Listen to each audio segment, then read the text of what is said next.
Hi, I'm Rabbi Ariel Rakowski, and welcome to Tefillah Tuesdays. Today is the day that we celebrate and we observe Yom HaAtzmaut, the Independence Day for the State of Israel. And so, as in the special edition of Tefillah Tuesdays, I wanted to discuss the special prayer that we recite on Shabbos, the prayer for the welfare of the State of Israel, the Tefillah L'Shlom HaMedina. The Tefillah L'Shlom HaMedina was instituted in 1948. Generally, it is the popular story about it was that it was composed by the noted Israeli author Shai Agnon, Nobel Prize laureate Shai Agnon. However, that is not actually correct. The historian Yoel Rappel proved that he was not the author, but he was one of those who actually reviewed the text and contributed to the text. It was ratified, it was instituted by the two chief rabbis at the time, the Sephardi chief rabbi at the time, Rav Ben Zion Meir Chai Uziel, and the Ashkenazi chief rabbi at the time, Rav Yitzchak Isaac Halevi Herzog. And it was instituted to be said when we say it, which is shortly after the Torah reading or during the Musaf service, either recite, and it was really actually initially meant to be recited by the rabbi, and now in many communities they recite it together. Everybody recites it at the same time. Perhaps the defining feature of this prayer is that the State of Israel is referred to as Reshit Tzmichat Geulatenu, the first sprouting, the first flowering of the redemption of the Jewish people.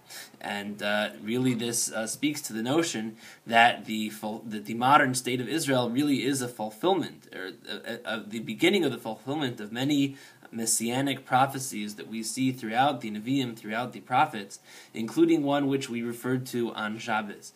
That is the prophecy of Amos, the Navi Amos, in the very end of his book, at the very end of his Sefer, where he says, V'shavti es shavus ami Yisrael, I will return the captives of the Jewish people. And then he says, Unitatim alad masam, and I will implant them on their land. V'lo yinatshu od me'alad masam asher nasati lahem, and they will never be forsaken from the land that I have given to them.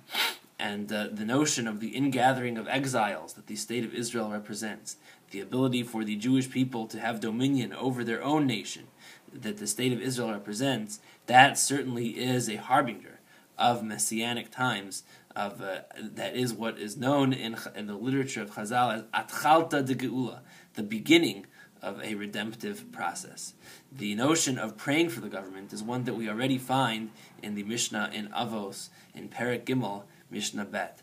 The Mishnah says, Havi mitpala bishloma shel malchut, that you should pray for the well-being of whatever government happens to be where you live.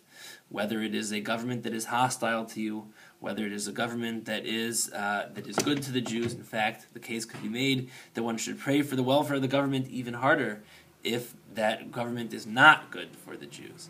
Because the idea is that if without any kind of government, anarchy and chaos would rule. So relying on this, on the notion that there is a concept and there is an obligation to pray for the welfare of the government, these rabbis, and by the way, it was not just Rav Herzog and Rav Uziel who promulgated this prayer, but rather it was the Moetzet, it was the council of the chief rabbinate at the time, which included the great chief rabbi of Yerushalayim at the time, Rav Tzvi Pesach Frank, who ratified and decreed that this prayer should be said. Because as important as it is to say the prayer for our local governments, it is especially important to say the prayer for our government for the government of our homeland. Not just the governments of the lands that we call home, but the government of the land that is our home.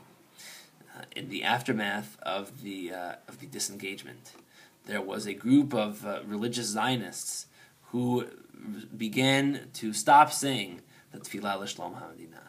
And they felt that the actions of the government of the State of Israel represented an abdication of the mandate that represented Reshit Tzmichat Geulatenu. And while that certainly may be understandable, the notion of Israel, of the State of Israel, as being the beginning of the redemptive process is not contingent upon the actions of a particular government, much like the prayer for the government in any country that we live, Havdil, is not contingent upon whether we happen to like the actions of that particular government. The notion of Achalta de Geula remains a mandate for us and remains a challenge for us and remains a reality for us, regardless of whether we happen to agree quietly or disagree with the policies of the state of Israel, of whoever occupies the seat of government. Messianic mandates and the ability to participate in this redemptive process is beyond any particular government.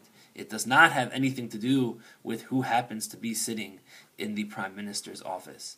It is everything to do with the opportunity that is given to us and what we are going to do with it. I wish everyone a Yom HaAtzmaut Sameach, and I'll see you next time.